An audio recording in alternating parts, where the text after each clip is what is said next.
चंद्राच्या शीतलतेने, पृथ्वीच्या कौशल्याने आणि सृष्टीच्या सौंदर्याने करतो मी माझ्या भाषणाची सुरुवात गुरुजनांच्या आशीर्वादाने. अध्यक्ष महाशय, पूज्य गुरुजन वर्ग आणि इथे जमलेल्या माझ्या बालमित्रांनो, आज मी तुम्हाला लोकमान्य टिळकांबद्दल काही 4 शब्द सांगणार आहे. ते तुम्ही शांत चित्तेने ऐकून घ्यावे अशी मी आशा बाळगतो व माझ्या भाषणाला सुरुवात करतो.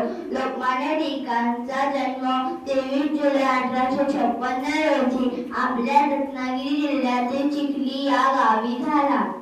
त्यांच्या आईचे नाव पार्वतीबाई असे होते. त्यांच्या वडिलांचे नाव गंगाधर टिळक असे होते व त्यांचे संपूर्ण नाव केशव गंगाधर टिळक असे होते. त्यांना घरात लाडाने बाळ म्हणत. हेच नाव पुढे बाळ गंगाधर टिळक या नावाने प्रसिद्ध झाले.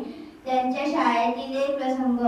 मुलांनी शेंगा खाऊन टोरफले वर्गभर पसरली होती. गुरुजी वर्गात आले. ते म्हणाले, शेंगा खाऊन टोरफले कोणी पसरले आहे? गुरुजींचा राग अनावर झाला. गुरुजींनी छळ्या द्यायला सुरुवात केली. लोकमान्य टिळकांचा रंग आला. लोकमान्य टिळक म्हणाले, मी शेंगा खाल्ल्या नाहीत, मी शेंगा उचलणार नाही असे ठामपणे सांगणारे आपले लोकमान्य टिळक. त्यासोबत त्यांनी ही पण घोषणा केली, स्वराज्य हा भारत जनसिद्ध हक्क आहे आणि तो मी मिळवणारच अशी सिंहगर्जना करणारे आपले लोकमान्य टिळक. मंडालेच्या तुरुंगात असताना त्यांनी गीता रहस्य हा थोर ग्रंथ लिहिला. त्यासोबत केसरी व मराठा ही वृत्तपत्रे सुरू केली. लोक एकत्र यावे म्हणून त्यांनी शिवजयंती व गणेशोत्सव हे सण सुरू केले.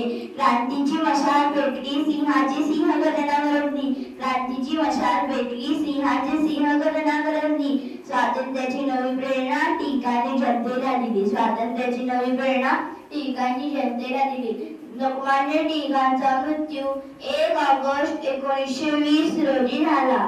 शेवटी मला जाताना एवढे म्हणायचे वाटते की कार्य करने वाले कभी डरते नहीं, जो डरते हैं वो कार्य करते नहीं.